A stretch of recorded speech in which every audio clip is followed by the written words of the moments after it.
Assalamualaikum warahmatullahi wabarakatuh. Waalaikumsalam. Selamat bertemu kembali UIR News dalam acara dialog khusus pada hari ini setelah beberapa lama kita tidak bertemu. Sekarang kami kembali hadir di tengah-tengah Anda semua. Kebetulan hari ini Bapak Profesor Dr. Haji Heri MBA, Kepala Lembaga Layanan Pendidikan Tinggi Wilayah 10, sedang melakukan kegiatan Wasdalbin di Universitas Islam Riau bersama staf. Nah, kesempatan ini sekaligus kami manfaatkan untuk berbincang-bincang bersama Prof. Heri terkait dengan kegiatan rutin tahunan LLDikti Wilayah 10 Entrepreneurship Award atau IA. IA tahun 2021 adalah Entrepreneurship Award yang kelima dan sedang berlangsung di Padang dengan host Universitas Bung Hatta. Universitas Islam Riau juga pernah menjadi host atau tuan rumah IA kedua. Alhamdulillah berjalan sukses. Dan kita juga berharap semoga IA kelima yang pada hari Senin, pada hari Kamis atau hari Rabu. Tanggal 20 akan mengumumkan para pemenang Entrepreneurship Award dengan hadiah yang cukup menggiurkan. Baik, kita akan berbincang-bincang santai dengan dua orang guru besar. Yang pertama adalah Kepala Lembaga Layanan Pendidikan Tinggi Wilayah 10. Assalamualaikum Prof. Heri. Waalaikumsalam Pak Dokter, apa kabar? Sehat? Selamat datang kembali di UIR, Prof. Terima kasih. Nah, ini belakangan ini jam terbang Prof. Heri cukup padat. Alhamdulillah. 4 hari yang lalu kami bersama dengan beliau di Kota Bukit Tinggi dalam kegiatan pembinaan mutu akademik bagi penerima beasiswa bidik misi bakti negeri Provinsi Riau angkatan tahun 2018, di mana Prof. Heri juga sebagai salah satu narasumbernya. Nah, di samping Prof. Heri, tokoh yang tidak asing lagi di Provinsi Riau, Bapak Rektor Universitas Islam Riau. Assalamualaikum Prof. Waalaikumsalam Pak Mas. Sehat Prof? Alhamdulillah sehat walafiat kita semua. Mudah-mudahan kita selalu dalam keadaan sehat walafiat. Amin. Baik, kami kembali ke Prof. Heri. Bagaimana Prof perkembangan kegiatan IA untuk tahun 2021 ini? Apakah ada sesuatu yang istimewa dibandingkan dengan pelaksanaan Entrepreneurship Award 1, 2, 3, dan 4? Ya. Silakan Prof. Baik, terima kasih Pak Umas. Assalamualaikum warahmatullahi wabarakatuh. Waalaikumsalam. Pak Rektor, Pak Umas, serta pendengar ataupun pemirsa dalam buletin apa? Talk show. Ini di UIR atas pertanyaan-pertanyaannya. Nah, betul. Kita Lembaga Layanan Pendidikan Tinggi Wilayah 10 berkomitmen untuk meningkatkan jumlah entrepreneurs ataupun setidaknya menyemai bibit-bibit entrepreneurs di kalangan generasi muda yang kita mulai secara terstrukturnya dengan melakukan Entrepreneurship Award sejak tahun 2018. Ya, 2018. Ini adalah sebuah event kita setiap tahun untuk memberikan penghargaan kepada mahasiswa kita yang memiliki ide bisnis ataupun memiliki bisnis yang existing bisnis yang memiliki prospek ke depan. Nah, berdasarkan penilaian-penilaian dari proposal yang diajukan, yang dilakukan oleh para juri, dari akademisi, dari praktisi dan juga dari perbankan. Ya, Nah, itu akan menilai proposal itu dan ini masuk yang kelima. Kembali ke Padang. Jadi awalnya di Padang, kemudian di sini di UIR di Pekanbaru dan berputar menjadi di Padang dan setelah ini tentu lagi ke Riau kembali. Nah, berkaitan dengan yang 2021, alhamdulillah dari segi jumlah meningkat. Meningkat menjadi 1.300-an kalau tidak salah. 1.300 peserta Lebih kurang. Sebelum itu hanya 1.200 ya, meningkatnya sedikit. Dan kalau kita bandingkan dengan jumlah mahasiswa, ini belum lagi sekian ya, mahasiswa kita 250.000 mahasiswa. Nah, dari yang menyerahkan proposal baru 1.200. Berapa persen baru itu? 9% apa? 5% ya. Nah, kemudian dari prodi kita itu ada 1.000 prodi. Nah, kalau dari segi prodi artinya sudah lebih satu prodi menyerahkan lebih dari satu berarti. Walaupun secara jumlah kita lihat ada perguruan tinggi yang ikut lebih dari prodi yang ada di sana. Artinya ini belum merata. Dan kalau kita konfirmasi dengan perguruan tinggi yang ikut, nah memang ini belum seluruh perguruan tinggi mengirim. Karena saat ini saya pikir ada 78-an atau 80-an perguruan tinggi yang ikut. 80 perguruan tinggi. Dari berapa perguruan tinggi? 240. 240 itu ada di 4 provinsi. 4 provinsi ya. Provinsi Sumatera Barat, Riau, Jambi dan Kepulauan Riau. Ya. Oke, Prof. Jadi sepertiga baru yang ikut. Nah, walaupun ini sudah ada juga peningkatan. Kalau dulu sekitar 70-an, nah sekarang sudah meningkat menjadi 70. Tapi bolehlah ada peningkatan. Nah, ini harapan kita ke depan. Terus kita semaikan bibit-bibit ini. Nah, mudah-mudahan ini menjadi sebuah bibit yang tumbuh subur, kita pupuk bersama dan melahirkan entrepreneurs yang kita harapkan. Nah, jadi ini yang bisa saya sampaikan dan kegiatannya masih tetap daring karena kondisi kita masih dalam kondisi pandemi. Kita harapkan ke depan ini tentu bisa offline. Artinya begini, finalisasinya itu offline sebenarnya. Kita laksanakan di Pangeran Hotel.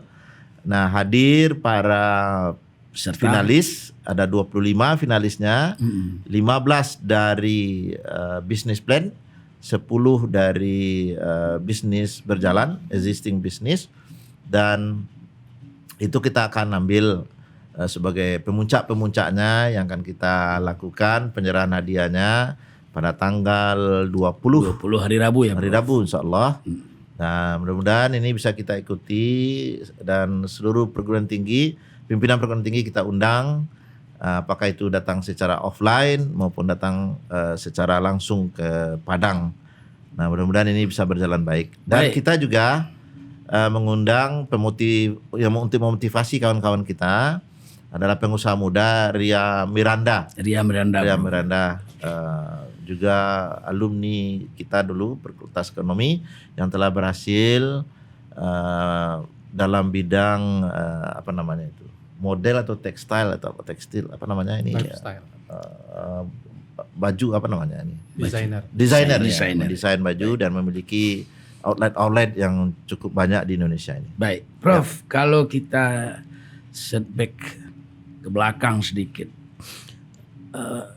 entrepreneurship ini memang belakangan sangat gencar digalakkan oleh pemerintah. Apalagi sejak ada menteri-menteri muda yang berasal dari kalangan pengusaha. Iya. Sebutlah misalnya Sandiaga Uno, Erick Thohir, dan lain-lain.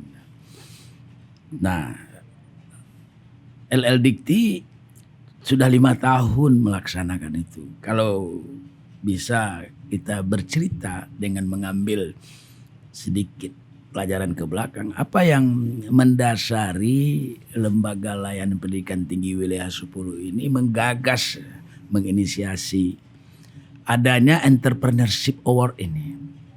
Apakah karena ingin mendidik, memotivasi para mahasiswa untuk menjadi entrepreneur muda karena ruang pekerjaan yang sekarang terbatas atau karena ini kebutuhan negara Ya. untuk menjadi maju. Nah, Ya. gimana, Prof? Saya pikir jawabannya yang terakhir itu kebutuhan negara untuk maju. Nah, negara maju itu ditandai dengan tingginya produktivitas dari masyarakatnya.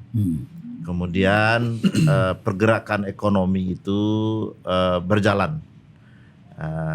Ekonomi berjalan. Nah, kita tahu untuk berjalannya ekonomi itu diperlukan aktivitas ekonomi.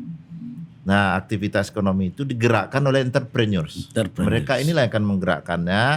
Nah, entrepreneurs itu melalui karakter yang dimiliki atau sifat-sifat yang mereka miliki, inovatif, kreatif, mau menanggung risiko. Jadi orang-orang yang seperti ini yang diperlukan dalam negara ataupun inilah yang membuat negara itu bisa maju.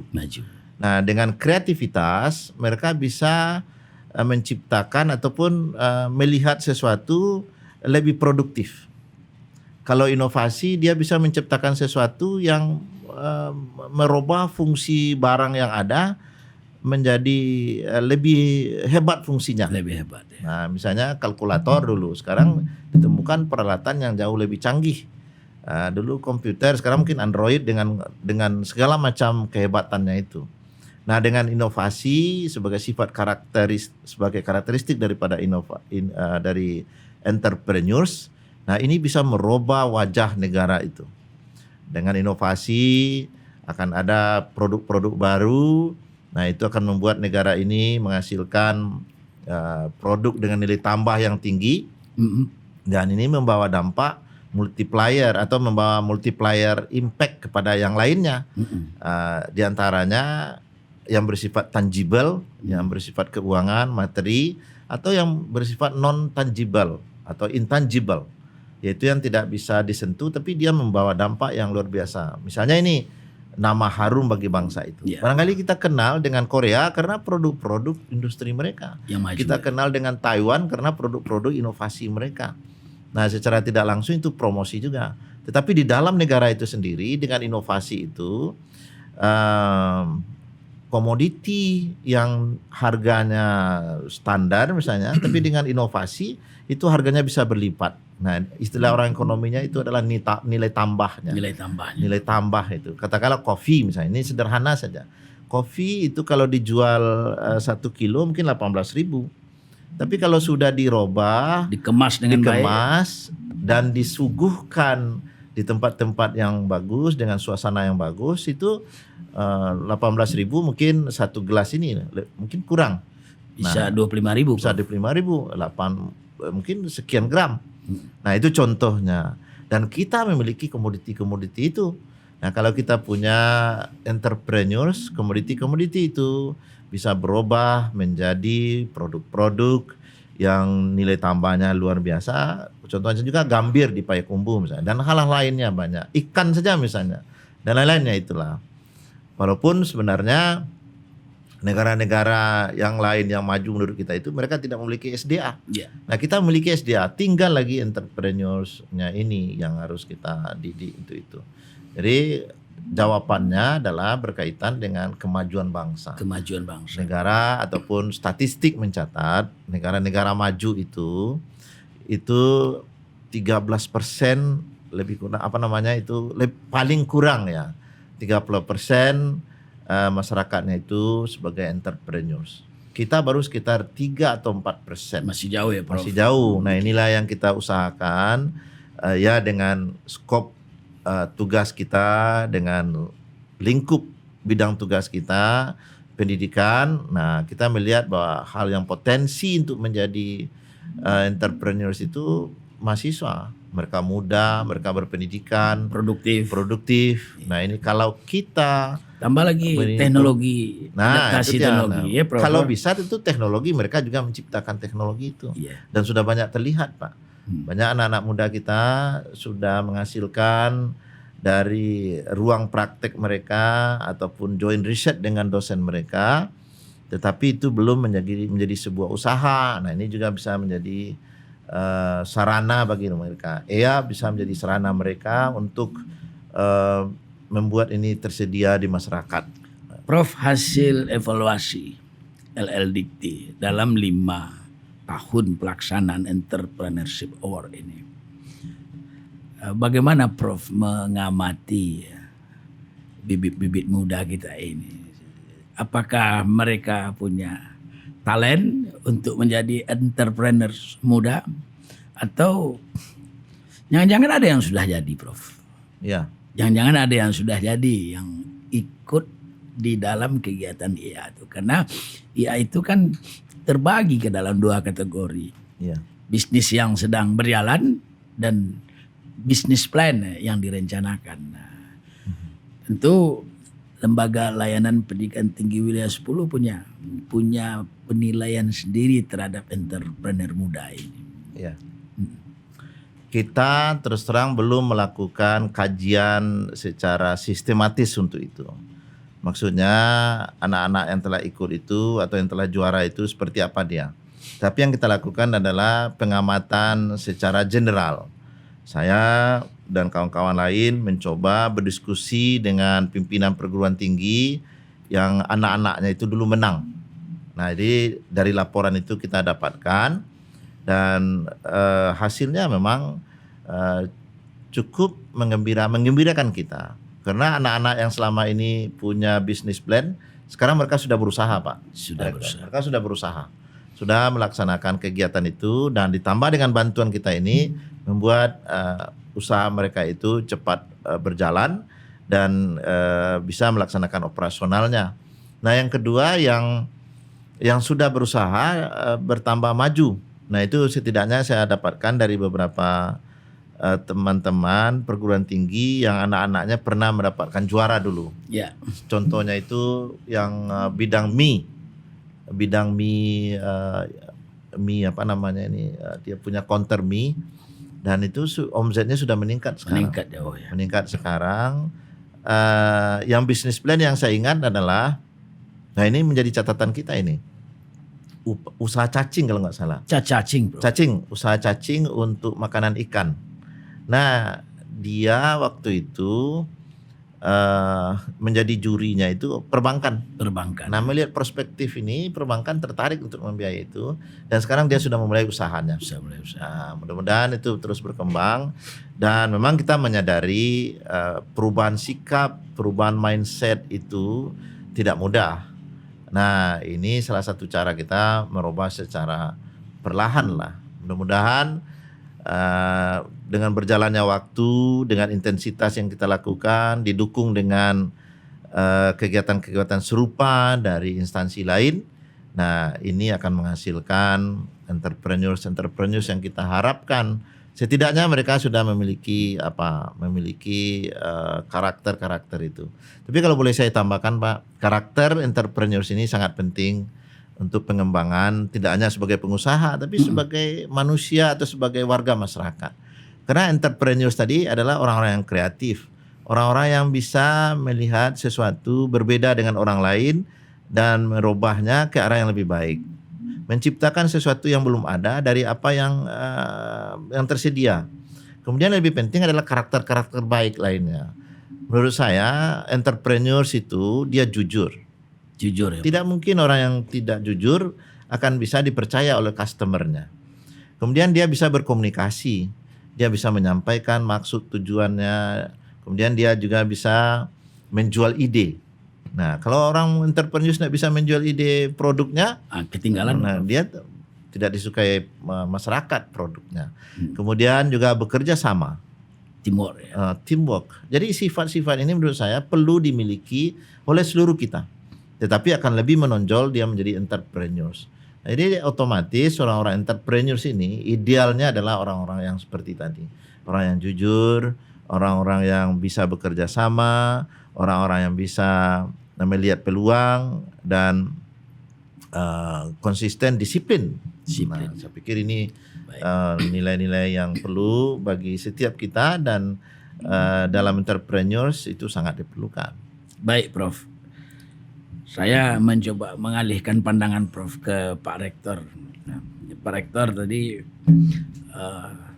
Pak Profesor Heri sudah menjelaskan sejarah adanya Entrepreneurs Award ini. Dan UIR itu setiap tahun kegiatan rutin mengirim mahasiswa-mahasiswanya untuk menjadi peserta. Bahkan dalam beberapa kali pelaksanaan IA, UIR sukses mengukur prestasi, masuk final dan menjadi juara. Nah, bagaimana Prof hasil evaluasi universitas terkait dengan efektivitas pelaksanaan IA ini oleh LLDikti? Ya, makasih Pak Humas. Kita pertama-tama memberikan apresiasi yang tinggi pada Prof Heri selaku Kepala Lembaga Layanan Pendidikan Tinggi Wilayah 10. Kalau tidak salah, satu-satunya LLDikti dari 16 ya. 16. Dari 16 16. 16 LDT yang ada di Indonesia yang menyelenggarakan Entrepreneurship Award sejak 5 tahun terakhir. Ini juga mendapat apresiasi kalau tidak salah dari Kementerian tentang gagasan, bukannya gagasan tapi sudah diwujudkan dalam bentuk Kebijakan. kebijakan dan pelaksanaan. Ini tahun kelima. Tahun pertama memang UIR tidak ikut. Karena itu baru, jadi kita pun tidak menyadari, walaupun pada finalnya kita diundang sebagai pimpinan perguruan tinggi hadir di Tahun Padang. 2017 itu Prof. 2017 17 ya, 2017. di Baitur Rahmah Baitur sebagai Rahmah host. Padang. Ya, yang pertama itu. Namanya yang pertama tentu masih belajar. Nah, kita tidak ikut UIR dan hanya sebagian kecil dari perguruan tinggi yang umumnya berasal dari kota atau provinsi Sumatera Barat saja. Tetap ada dari luar Sumatera Barat. Yang kedua, kita langsung menjadi host. Host ya. Ya, menjadi tuan rumah di 2018.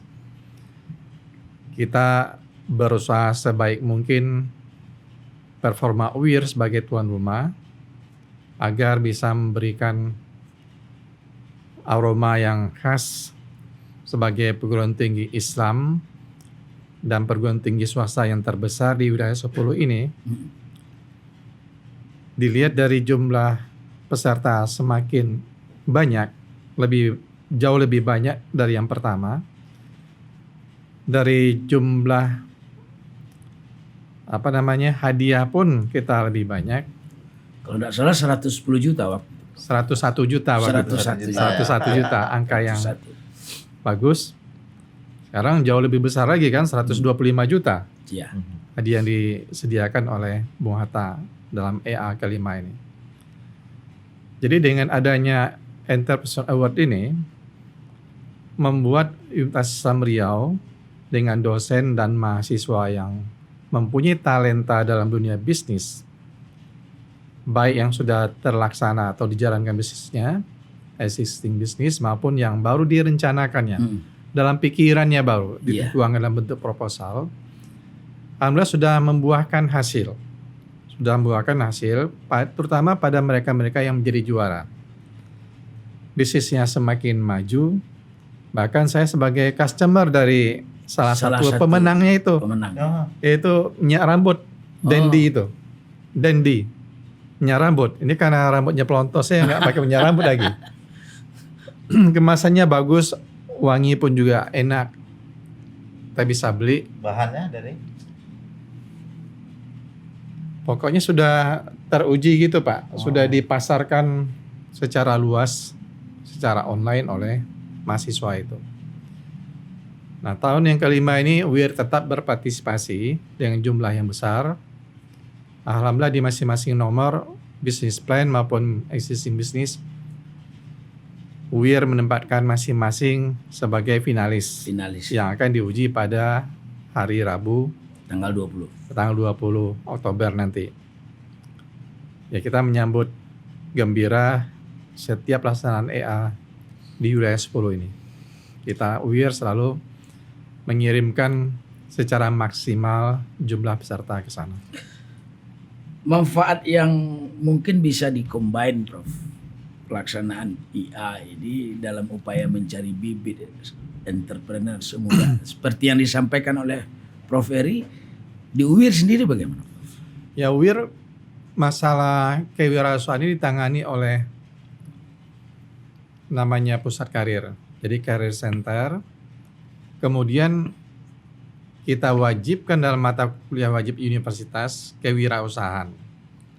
Ditambah lagi dengan dukungan pemerintah, kebijakan pemerintah yang sedang diimplementasi sekarang dengan MBKM. MBKM ya. Ya, salah satu MBKM itu adalah kewirausahaan. Jadi semuanya matching. Semuanya matching. Talenta mahasiswa terpenuhi, passionnya terpenuhi, dan nilai akademiknya pun diikutkan di situ. Sehingga sekali berbuat banyak hal-hal benefit yang didapatkan oleh mahasiswa dan juga oleh kampus serta negara kita ini. Akan melahirkan entrepreneurs muda dengan majunya kaum milenial sekarang ini. Baik, Prof, di Lembaga Layanan Pendidikan Tinggi Wilayah 10 ini, UIR merupakan universitas yang jumlah mahasiswanya terbanyak, 27.000. Ya. Dan sudah melahirkan lebih dari 50.000 alumni. 60.000 60.000 alumni. 61.000. 61.000, kan ini luar biasa. Apakah kita punya database, Prof, untuk mempetakan kegiatan-kegiatan para alumni dan mahasiswa kita ini yang terjun ke dunia entrepreneurs, ini yang terjun ke dunia birokrasi, ini yang terjun ke dunia politik, ini yang terjun ke dunia pendidikan dan lain-lain. Nah, gambaran seperti itu penting dalam upaya apa yang tadi disampaikan oleh Pak Kepala LLDikti, bahwa negara ini memang membutuhkan entrepreneurs muda. Dan entrepreneurs muda itu salah satu dari ciri-ciri negara yang sudah maju. Bagaimana UIR mendeskripsikan sivitas akademinya, Prof, untuk melihat data-data seperti Iya. Kita belum punya data yang akurat tentang itu. Belum ada kajian yang secara sistematis, istilah yang digunakan oleh Prof Eri tadi. Tetapi ini kita sudah mulai, di samping merupakan kewajiban dalam akreditasi untuk tracer study. ya. Sehingga kepada pusat karir khususnya dan pada semua prodi agar mendata semua alumni sehingga peta tentang jumlah alumni yang 61.000 lebih tadi itu bisa kita buatkan roadmap-nya. Yang entrepreneurs berapa persen, politisi berapa persen, eksekutif, pengusaha, dan semua job yang ada di dunia ini bisa tergambarkan di situ nanti. Ini tentu memerlukan waktu yang tidak sedikit, Ya. tenaga yang banyak, personil yang banyak. Kita punya rencana besar seperti itu sambil membenahi sistem yang kita miliki saat ini. Tapi kegiatan-kegiatan entrepreneurs di UIR kan berjalan secara rutin, Prof. Ya, kita berjalan tidak hanya oleh EA yang diselenggarakan oleh LDT, tapi oleh pihak lain lagi. Oh, ya. Pertamina juga menyelenggarakan dan kita menjadi juara di Pertamina. Tingkat nasional kita mendapatkan kemenangan di situ. Artinya prestasi mahasiswa kita itu tidak hanya di wilayah 10 saja, tapi tingkat nasional sudah ditunjukkan oleh anak-anak kita. Termasuk PIMNAS sekarang ini juga. Timnas, ya. Ya, PIMNAS. Timnas ya. Ini baru sekali ini UIR masuk PIMNAS. Di mana? Solo ya? Mana? Di Padang juga, Di Solo nanti. Solo. Rasa di Medan kemarin. Medan. Dia Medan. finalnya kan ada finalnya ya. Iya. Baik, minum, Prof. Iya. Ini Iya, sambil minum. minum. Prof Ferry, ini kata Pak Rektor, IA ini sinkron dengan MBKM, Ya, Kampus Merdeka. betul. Mungkin Prof. Heri bisa mengurai lebih jelas lagi bagaimana mensinkronkan kegiatan kewirausahaan dengan kegiatan akademik ke dalam kurikulum. Ya. Nah, sehingga para mahasiswa di perguruan tinggi itu termotivasi untuk menjadi entrepreneur muda, karena ini juga kebutuhan akademik gitu, Iya. dalam kampus Merdeka. Silakan Prof. Nah, jadi konsep Kampus Merdeka hari ini adalah memberi ruang kepada mahasiswa kita untuk mengambil mata kuliah ataupun untuk mempelajari sesuatu itu sesuai dengan passion dia. Nah, kemudian untuk mendorong itu semuanya ataupun akan terjadi perubahan di mana pembelajaran itu dulu itu terlaksana dalam ruangan ataupun di labor. Di labor. Nah, kalau tidak di sana tidak diakui. Nah, sekarang kegiatan-kegiatan mahasiswa, apakah itu kegiatan mereka berkaitan dengan entrepreneurs atau kegiatan mereka kegiatan sosial di masyarakat, atau mereka melakukan penelitian ataupun terlibat dalam penelitian. Nah, karena itu tidak dalam proses dalam ruang yang selama ini kita terjemahkan atau disebut dengan SKS, itu tidak diakui sebagai SKS. Tetapi sekarang itu dirubah. Jadi pemahaman SKS itu tidak ada belajar dalam kelas, tapi adalah dimanapun pembelajaran itu terlaksana. Nah, termasuk dalam entrepreneurs, dalam mana mahasiswa melaksanakan kegiatan pengelolaan usaha, itu sekarang dihargai dengan 20 SKS. Nah, jadi kegiatan mereka menjalankan usaha itu, apakah merintis usaha, apakah mengelola usaha yang telah ada, ataupun mengembangkan usaha. Nah, tetapi tentu dengan indikator-indikator yang jelas. Apa yang mereka lakukan, bagaimana mereka melakukan, bagaimana mengevaluasinya, apa hasilnya. Nah, dengan laporan-laporan yang seperti itu mungkin lebih detail ya. Nah, ada capaian pembelajarannya dari sana. Misalnya dalam pengembangan usaha, capaian pelajaran itu pertama mereka tentu harus tahu dulu dengan rencana bisnis. Nah, itu satu capaian pembelajaran. Kemudian dalam bisnis itu mereka perlu berkomunikasi. Nah, itu satu juga capaian pembelajaran. Atau mereka perlu menyusun promosi, bisa membuat promosi, itu satu capaian pembelajaran. Nah, dari capaian-capaian pelajaran itu bisa dikonversi menjadi SKS. Prof, sebentar dulu Prof. Nah, Mungkin bisa diperjelas lagi Prof. Kegiatan kewirausahaan itu bisa masuk ke dalam 20 SKS. iya, Walaupun mereka yang melaksanakan sendiri. betul. Tanpa melibatkan kampus, misalnya mengirim ke perusahaan. Iya, dia sendiri. Dia sendiri ya. Ya, tapi jelas anunya capaian pembelajaran. Nah, inilah yang harus dilakukan oleh perguruan tinggi, mendefinisikan capaian pembelajarannya dari setiap mata kuliah, termasuk juga kegiatan yang akan dilaksanakan. Nah, jadi kalau ada nyambung dia atau sinkron dia, maka mata kuliah misalnya capaian pembelajarannya itu anak bisa membuat business plan. Nah, misalnya itu 1 SKS atau 2 SKS. Nah, dalam entrepreneurs mereka membuat business plan itu. Nah, mereka berarti sudah mendapatkan 2 SKS atau 1 SKS. Kemudian dalam berusaha itu ada lagi mereka membuat promosi, misalnya mendesain promosi. Capaian pembelajaran juga ada itu, misalnya anak-anak mampu menghasilkan ataupun membuat sebuah komunikasi melalui promosi ataupun apapun dia. Nah, nyambung dia. Jadi tidak mesti di perusahaan mereka belajar ya Prof. Tidak, tapi tentu harus diawasi. Nah, ini teknis pengawasannya bagaimana? Nah, itu dia yang kita serahkan kepada kampus. Dalam hal ini bagian pendidikan atau WR1 lah, atau bidang 1 yang mengurus itu dikonversi.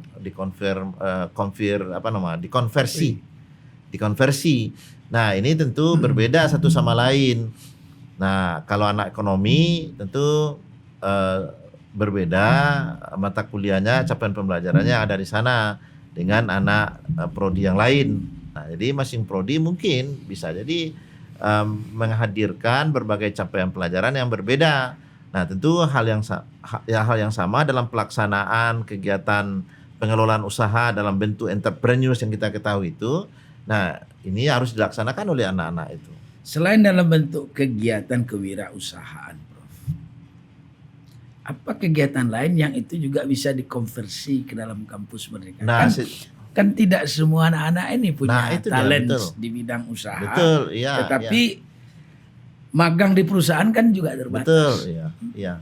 Jadi ada 8 itu seluruhnya yang sekarang ditawarkan oleh pemerintah. Di antaranya kewirausahaan, exchange student, kegiatan sosial, mengajar, meneliti, kemudian KKN atau kegiatan sosial dan lain-lain, itu ada 8, termasuk meneliti, mengajar, kewirausahaan, dan betul magang diantaranya juga. Jadi kalau magang mereka di perusahaan, nah apa yang mereka lakukan di sana, nah disesuaikan dengan capaian pembelajaran. Misalnya pembelajaran mata kuliah A misalnya, katakanlah saya di manajemen, saya belajar di sana ada mata kuliah rencana strategis. Jadi membuat perencanaan yang dimulai dari visi misi. Nah, tentu dia akan belajar juga di sini di perusahaan itu apa visi misinya. Mungkin dia nilai itu atau dia ketahui prosesnya.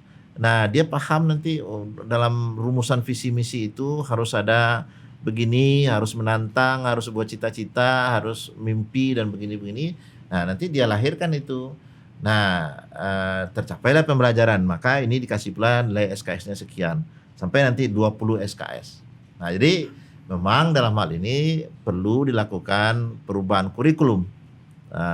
Inilah tugas kawan-kawan sekarang merubah itu, dan skim dari pemerintah kita, terutama dari Dirjen Dikti, itu untuk melaksanakan ini, merubah kurikulum, bagaimana mereka berdiskusi secara bersama, merumuskan itu seluruhnya, dosen terutama ketua prodi, nah merumuskan itu capaian pembelajarannya.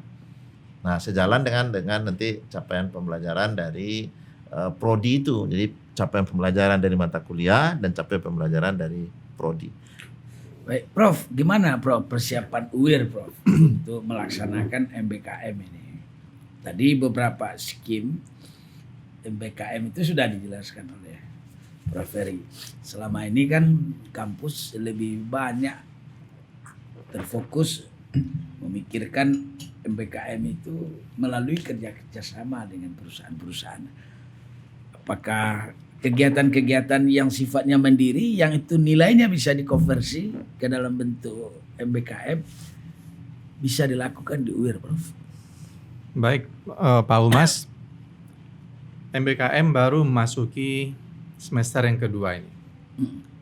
Dan kita berbangga hati di UIR ini, sejak semester pertama atau yang pertama kali semester yang lalu, UIR sudah mendapatkan hibah dari kementerian, memenangkan nih. Ya. Dikompetisikan oleh kementerian, oleh Dirjen Dikti, tentang program-program MBKM, kurikulum, dan UIR maju situ beberapa prodi. Prodi Teknik Perminyakan waktu itu satu-satunya prodi yang mewakili, kalau tidak salah, wilayah 10 ini memenangkan hibah itu dalam konteks kurikulum MBKM itu. Kemudian pada semester kedua, masih semester yang satu juga yang lalu, UIR juga memenangkan beberapa nomor dosen pendamping dalam MBKM. Ada 3 orang pertama dosen UIR yang mendapatkan hibah itu, samping juga mahasiswa. Saya lupa nama programnya itu, tapi pendamping, ada dosen pendamping, ada mahasiswanya juga. Dan sekarang ini kita juga memenangkan beberapa program dari pemerintah. Dan tentu ini prestasi bagi UIR. Terkait dengan pesertanya, tadi sudah dijelaskan juga dalam acara Wasdalbin tadi, sebanyak 222 orang mahasiswa di luar UIR dari seluruh Nusantara ikut program MBKM belajar di kampus kita. Dan sebaliknya UIR juga mengirimkan lebih kurang 200 orang mahasiswa ke berbagai kampus di Indonesia. Ada juga mahasiswa UGM yang belajar di sini, di Ya. UIR ini. PTN yang top di Jawa itu belajar di sini. Belajar juga mengirim mahasiswa ke Mengirimkan mahasiswa dalam MBKM. Nah, pertanyaan tadi mengenai yang kemandirian, belajar mandiri, apakah ini belum terdeteksi lagi? Misalnya berwirausaha mereka, apakah ada mahasiswa kita yang seperti itu? Kita belum mendapatkan gambaran. Saya yakin itu pasti ada terkait dengan talenta mahasiswa tadi. Mungkin kalau dibuka itu banyak itu Prof. Tinggal membimbing mereka. Betul. Tinggal membimbingnya kan. Betul. Baik, pemirsa, kita akan masuk sesi terakhir ya dari perbincangan bersama Prof Heri dan Prof Safrinaldi. Nah, Prof, kembali ke IA.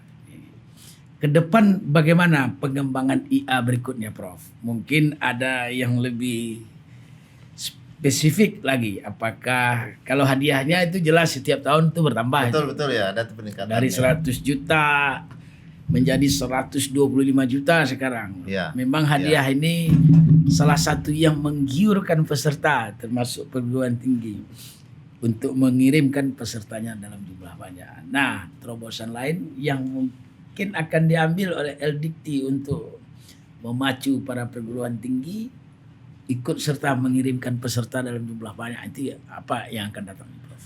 Ya, saya ingin tambahkan sedikit bahwa yang menariknya EA itu pertama tentu adalah insentif sebagai hadiah tadi. Ya. Nah, yang kedua, kalau adik-adik sempat masuk final itu ada keuntungan lain, kita bisa berinteraksi dengan kawan-kawan sesama mahasiswa yang mungkin bisa dilanjutkan menjadi network juga, jaringan kerja untuk kesuksesan bisnis kita di masa yang akan datang. Termasuk berinteraksi dengan para juri yang mana juga proposal itu akan dinilai, dilihat dan dipresentasikan di hadapan juri, dan itu di kalangan perbankan juga hadir di sana. Nah, saya pikir ini juga menjadi satu hal yang sangat bermanfaat bagi adik-adik mahasiswa itu. Ya, di samping tadi keuangannya ada 125 juta. Banyak juga uang LLDikti, Prof. Nah, ini kan kawan-kawan juga. Ini dari kita untuk kita. Ini ada Sum-sum lah, Prof. Sumbangan atau apa namanya, keikutsertaan daripada kawan-kawan perguruan tinggi bersama-sama memberikan insentif itu sesuai dengan kemampuan masing-masing, sehingga jumlahnya terus meningkat, termasuk perbankan. Nah, kami ucapkan terima kasih kepada perbankan yang telah memberikan donasi ataupun partisipasi untuk terlaksananya acara ini, termasuk juga kawan-kawan dari PTS yang juga telah memberikan partisipasi mereka, juga telah mengirimkan panitia mengirimkan peserta. Luar biasa, terima kasih. Dan juga para juri serta kawan-kawan panitia, kami ucapkan terima kasih untuk itu pada kesempatan yang berbahagia ini. Kemudian ke depan seperti tadi, tentu hadiahnya kalau bisa kita terus tingkatkan. Kemudian yang kalau menurut saya yang masuk final itu, yang akan presentasi itu mungkin bisa kita tambah. Karena dengan proposal 1.300 yang masuk final itu 25, saya pikir kecil sekali ya. Sayang sekali kita mungkin kita buat berprovinsi, bisa jadi mungkin 25 setiap provinsi. Ini yang kita adu di provinsi, ada tahapnya. Kemudian yang finalnya di LLDikti, nanti bagaimana kita serahkan. Itu satu. Yang kedua, dari bidang bisnis. Selama ini memang sudah ada juga bidang bisnis yang memang sebuah terobosan, inovasi, apalagi berbasis IT, yang mendorong lahirnya perusahaan-perusahaan perusahaan-perusahaan yang berbasis internet, startup gitu. Nah, itu satu hal mungkin. Yang kedua adalah yang merupakan lanjutan dari karya dosen misalnya, atau karya mahasiswa yang mendapat haki Kemudian kita lanjutkan untuk usaha haki mereka peroleh karena sudah ada prototype produk. Nah, yang bisa untuk skala industri lagi kita lanjutkan itu. Nah, kemudian juga berkolaborasi dengan instansi lain, institusi lain. Ya, kita tahu ada perbankan seperti yang dijelaskan tadi yang ikut juga melaksanakan itu atau BUMN. Nah, mana kita mengintegrasikan ini? Itu satu hal mungkin. Bisa jadi kita pikirkan ini tidak hanya wilayah 10 lagi. Kita Tapi Indonesia. Bisa Prof. jadi ini satu hal, tergantung nanti kepada panitia. Termasuk juga tidak hanya untuk PTS. Juga PTN. untuk PTN, bisa jadi itu kita apakan sehingga gaungnya menjadi lebih besar. Karena sekarang kan tidak ada pembeza lagi ya Prof. Ya. PTN dengan PTS itu. Nah, ini harapan kita, tapi ini memang kerja keras ini panitia. Tapi dengan itu gaungnya mungkin lebih besar. Kita perlu juga ini menghalo-halokan istilah saya untuk didengar oleh generasi muda, terdorong mereka untuk melaksanakan itu. Nah, saya bayangkan kalau dari 1.300 itu 10% saja lahir menjadi entrepreneurs, menurut saya itu sudah kebagian kita, itu sudah tumbuh. Nah, angka-angka kita yang 2-3% tadi bertambah juga lah. Karena ini tidak hanya kita ya, mungkin yang lain juga, sehingga memang lahirlah entrepreneurs setidaknya memiliki karakter entrepreneurs. Kalaupun mereka tidak berusaha, tetapi kreatif, inovatif, mau menanggung risiko, jujur, kolaboratif, dan komunikatif, saya pikir itu membuat generasi muda kita, generasi muda pilihan kita lah itu. Baik. Kasih, Prof, Pak. mungkin ada masukan dan himbauan juga dari UIR Prof untuk pelaksanaan IA 2021 dan IA 2022. Iya. Kita dari UIR selalu mengimbau mahasiswa untuk semakin banyak mencintai menjadi entrepreneurs. Karena ini menjadi program pemerintah dan menjadi solusi terhadap besarnya angka pengangguran yang ada di negara kita ini. Paling tidak mereka selesai kuliah nanti, bahkan sedang perkuliah pun sudah menghasilkan sesuatu yang bernilai materi atau dapat dinilai bermateri. Syukur-syukur bisa mengajak orang lain untuk memberikan pekerjaan juga. Beban pemerintah menjadi sangat terbantu. Dan tahun 2022 yang akan datang kita berharap LDT dengan EA yang ke-6 tentu di Riau kembali nih. Di Riau kembali. Siklusnya kan di Riau. UIR siap lagi jadi tuan rumah. Tentu suatu hal yang Mustahil. mustahil ya. Mustahil. Karena sudah Karena ya Prof. kita banyak kampus di Pekanbaru, di Riau. Kita berikan kesempatan pada teman-teman yang lain di PTS yang lain dia ada di Riau untuk menjadi host siapa yang akan ditunjuk oleh LDT nantinya sebagai host berikutnya. Dan UIR selalu mengedepankan entrepreneurship pada mahasiswa, seperti yang kami sampaikan tadi, ini menjadi mata kuliah wajib universitas. Dan kita selalu menyiapkan mahasiswa-mahasiswa untuk ikut bersaing di tingkat nasional. Dan alhamdulillah kan PEMNAS kita sudah ikut sekarang. PEMNAS sudah ikut. Pertama yang kali, biasanya ya. belum pernah dapat. Belum ya. pernah, kita dapat sekarang. Apa itu usahanya atau apa karyanya? Biologi kalau tidak salah. Satu ya? Satu Pak. Satu. Hah? Fashion. Fashion world. Dari Fashion. Biologi ya? Seribu. Daun sirih. Daun sirih. Daun sirih. Alhamdulillah. Dosen pendamping itu alumni ITB, Dr. ITB. Nah, itu. Satu lagi dia tergantung ke dosen pembimbing juga, Pak. Iya. Dosen ini dorong dulu. Baik. Yap. Baik, sahabat UIR Sama News dia.